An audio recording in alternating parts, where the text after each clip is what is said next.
हार नहीं होती, कोशिश करने वालों की कभी हार नहीं होती। वैसे ही बिना प्रार्थना के एक अच्छी सुबह की शुरुआत नहीं होती। तो आइए हम सब मिलकर प्रार्थना करते हैं।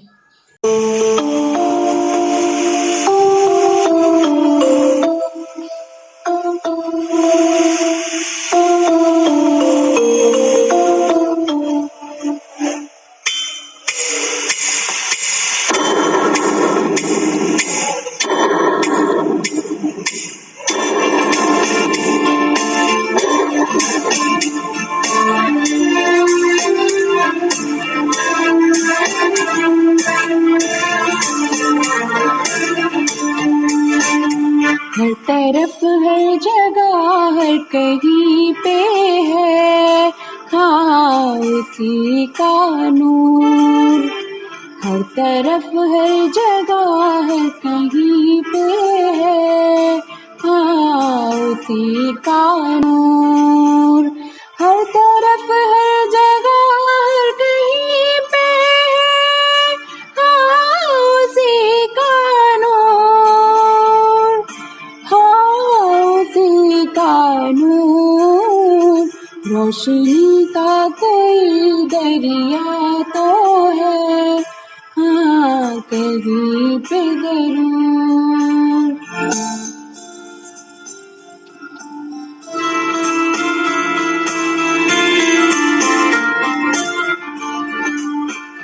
ये आसमां ये ज़मीन ये चांद और सूरज क्या बना सका है कभी कोई भी कुदरत।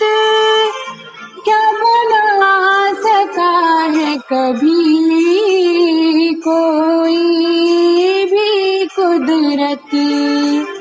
कोई तो है जिसके आगे है आदमी मजबूर।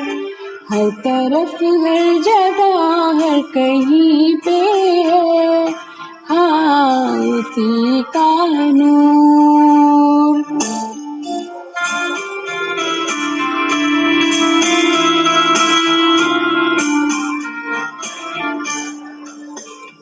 इंसान जब कोई है राह से भटका उसने दिखा दिया उसको सही रास्ता।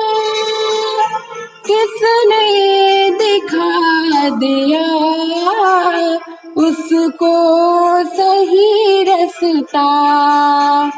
कोई तो है जो करता है मुश्किल हमारी दूर। हर तरफ हर जगह हर कहीं पे है हाँ उसी का नूर।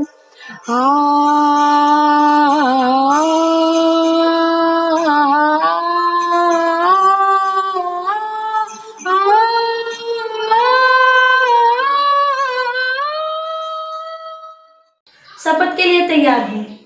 भारत हमारा देश है। हम सब भारतवासी भाई बहन हैं। हमें अपना देश प्राणों से भी प्यारा है। इसकी समृद्धि और विविध संस्कृति पर हमें गर्व है। हम इसके सुयोग्य अधिकारी बनने के लिए सदा प्रयत्नशील रहेंगे। हम अपने माता पिता गुरुजनों एवं सभी बड़ों का सदा सम्मान करेंगे तथा सबके साथ विनम्रता का व्यवहार करेंगे। हम अपने देश और देशवासियों की निष्ठापूर्वक सेवा करने की प्रतिज्ञा करते हैं। उनके कल्याण और समृद्धि में ही हम सबका सुनिहित है। जय हिंद। हर एक दिन का कुछ न कुछ महत्व जरूर होता है। तो आइए हम आज के दिन के इतिहास के बारे में जानते हैं। सुप्रभात, मैं लक्ष्य शुक्ला, कक्षा 11वीं A का छात्र, आप सभी के समक्ष आज के इतिहास के साथ। आज ही के दिन महात्मा गांधी ने विदेशी कपड़ों को जलाकर स्वदेशी कपड़ों का नारा बुलंद किया। आज ही के दिन भारत की राखी सरोवत ने 25 मीटर पिस्टल निशानेबाजी में स्वर्णिम सफलता हासिल की। आज ही के दिन अमेरिका ने न्यू मैक्सिको पर कब्जा किया। 1639 में ब्रिटिश ईस्ट इंडिया कंपनी ने तमिलनाडु की राजधानी चेन्नई तत्कालीन मद्रास की स्थापना आज ही के दिन की। जनरल माइकल कोलिंस की पश्चिमी कॉर्क में आज ही के दिन हत्या कर दी गई। आज ही के दिन अमेरिका, रूस, चीन और ब्रिटेन ने संयुक्त राष्ट्र के गठन की योजनाओं के लिए मुलाकात की। आज ही के दिन अमेरिका में तूफान के कारण 255 लोगों की मौत हो गई।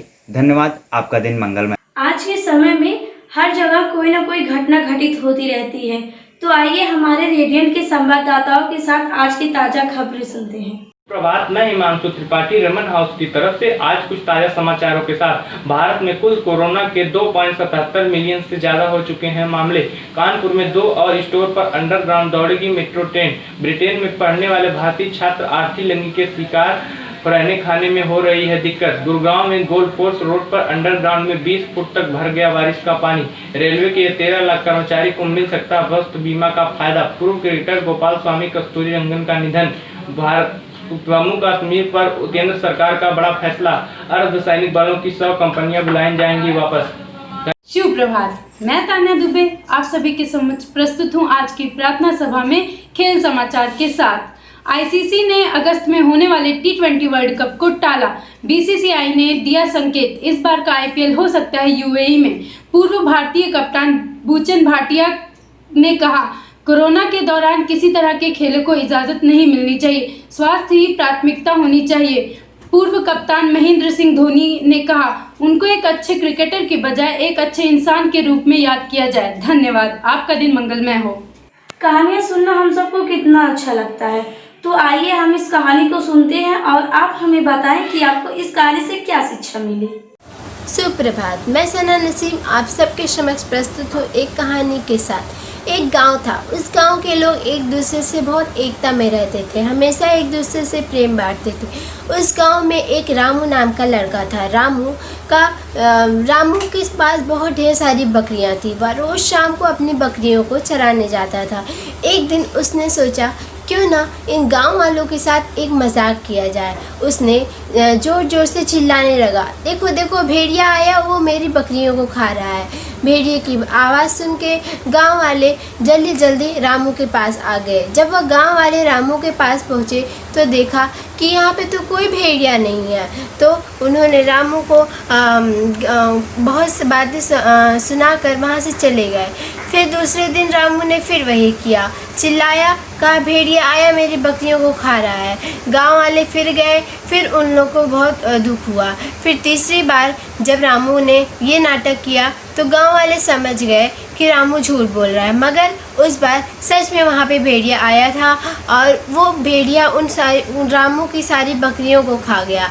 रामू की बकरियां खाने के बाद रामू को एहसास हुआ कि मुझे कभी झूठ नहीं बोलना चाहिए था। अगर मैंने झूठ ना बोला होता तो गांव वालों का मुझ पे भरोसा होता और वह मेरी मदद करने ज़रूर आए होते। लेकिन रामू के एक झूठ की वजह से गांव वालों का उस पे से भरोसा उठ गया और उसकी कठिन परिस्थिति पे गांव वाले उसका साथ नहीं दिए। इससे हमें यह शिक्षा मिलती है कि कभी भी हमें झूठ नहीं बोलना चाहिए। अगर हम झूठ बोलेंगे तो लोगों का हमारे ऊपर से भरोसा उठ जाएगा। धन्यवाद। हम सबको गर्व है कि हम रेडियंट के छात्र हैं। रेडियंट एक ऐसा विद्यालय है जहां हमें अपने सपने पूरे करने का पूरा मौका मिलता है। तो मिस्टर प्रज्वल सिंह आ रहे हैं आपको इस विषय पे एक छोटी सी स्पीच देने। सुप्रभात, मैं प्रज्वल सिंह रमन हाउस की ओर से आज आपके समक्ष मुझे अपने स्कूल में होने पर गर्व है विषय पर एक छोटा भाषण देने के लिए प्रस्तुत हूँ। एक अच्छा स्कूल छात्रों के शिक्षा व्यवहार, विद्यालय के शिक्षक तथा विद्यालय के शैक्षिक वातावरण के लिए जाना जाता है। विद्यार्थी विद्यालय में शिक्षा ग्रहण करता है, लेकिन केवल पुस्तकीय शिक्षा से उसकी उन्नति नहीं हो सकती। आज के वर्तमान परिप्रेक्ष्य में उसका मानसिक और शारीरिक विकास दोनों इस तरह से होना चाहिए कि वह समाज में अपना एक विशेष स्थान बनाए। मुझे गर्व है इस बात पर कि विद्यार्थी का सर्वांगीण रूप से विकास करने की विशेषताओं को धारण करने वाला एक विद्यालय रेडियंट सेंट्रल चिल्ड्रन एकेडमी है, जिसमें मैं पढ़ता हूँ। इस स्कूल के शिक्षकों द्वारा हमें ऐसी शिक्षा तथा वातावरण प्रदान किया जा रहा है जिससे हम जीवन में तथा समाज में विभिन्न समस्याओं का सामना कर सकें। हम भाग्यशाली हैं कि विद्यालय में उच्च शैक्षिक स्तर रखने वाले शिक्षकों के द्वारा शिक्षा दी जाती है। यहाँ के अध्यापक अत्यंत ही मेधावी हैं, जो पूरी निष्ठा और श्रद्धा भाव से हमें शिक्षा प्रदान करते हैं। आज जब वैश्विक महामारी कोविड-19 से पूरा विश्व संघर्ष कर रहा है, इस समय में भी सभी अध्यापक हमें ऑनलाइन शिक्षा के माध्यम से शिक्षा प्रदान कर रहे हैं, जो अत्यंत ही लाभप्रद साबित हो रही है और हमें शिक्षा से जोड़े रखने का कार्य कर रही है। हम अत्यंत ही भाग्यशाली हैं जो हमें ऐसे शिक्षकों से शिक्षा प्राप्त करने का अवसर मिला। शिक्षा के साथ साथ हमें अनेकों खेल, साहित्यिक प्रतियोगिताएं, भाषण प्रतियोगिताएं, प्रदर्शनी तथा अनेक जागरूकता संबंधित कार्यक्रम कराए जाते हैं। विद्यालय में संगीत और जूडो जैसे कार्यक्रम भी होते हैं। विद्यालय में अंतरसदनीय खेलों के अंतर्गत विभिन्न खेलों का आयोजन किया जाता है।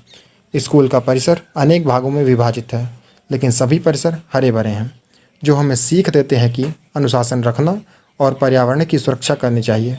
विद्यालय प्रयोगशाला, समृद्ध पुस्तकों सहित पुस्तकालय, खेल के मैदान, परिवहन व्यवस्था, कैंटीन, छात्रावास और अध्यापकों के लिए आवास इत्यादि सभी सुविधाओं से समृद्ध है। आमतौर पर देखा जाता है कि हमारे आसपास के क्षेत्रों में विज्ञान और गणित की अच्छी शिक्षा विद्यालयों से मिल नहीं पाती, परंतु हमारे विद्यालय में विज्ञान और गणित के साथ साथ कॉमर्स की भी उच्चतम शिक्षा प्रदान की जाती है। इसके एक जीवित प्रमाण के रूप में मैं स्वयं का उदाहरण देना चाहता हूँ। रेडियंट में मैंने मुखारता से बोलना, लक्ष्य निर्धारण, नेतृत्व कौशल, नेतृत्व शैली और कार्य, निर्णय लेने और बातचीत, तनाव प्रबंधन, संचार कौशल, गुट कार्य आदि के बारे में सीखा है। मेरे मन में सदैव विद्यालय की यादें और इसके लिए सम्मान बना रहेगा। मैं आशा करता हूँ कि जो शिक्षा रूपी दीपक रेडियंट ने समाज में प्रकाशित किया है, वह सदैव ही प्रज्वलित रहे। धन्यवाद। दिव्यांशी तिवारी आप सभी के सामने प्रस्तुत हूँ कुछ चंद दोहों के साथ।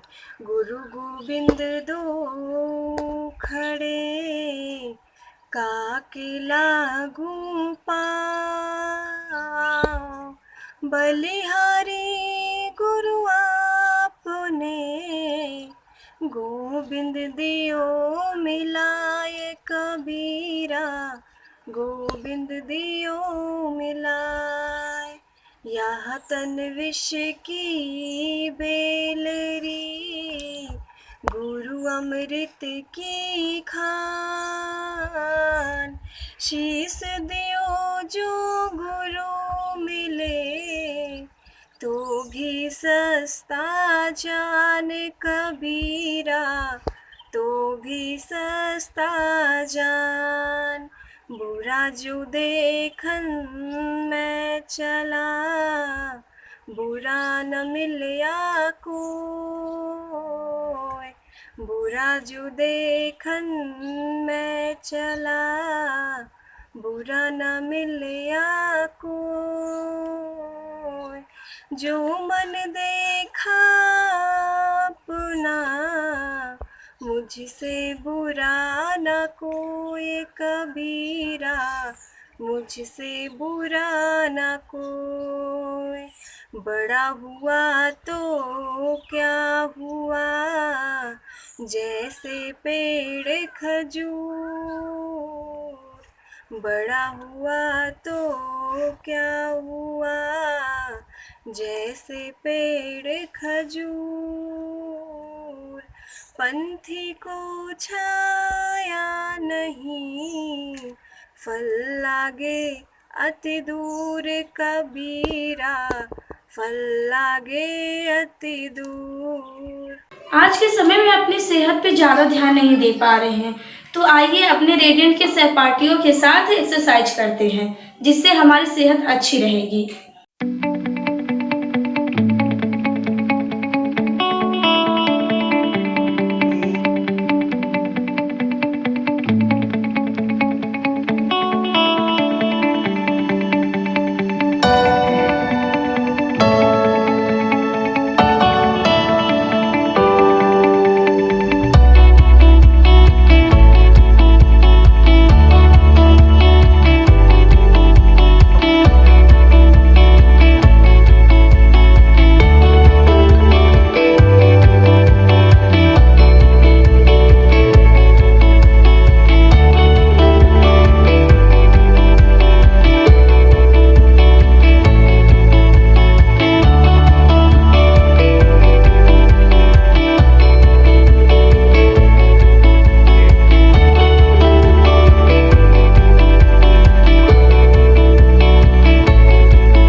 अपने राष्ट्र और गौरव के सम्मान के लिए आइए राष्ट्रगान के लिए तैयार हो।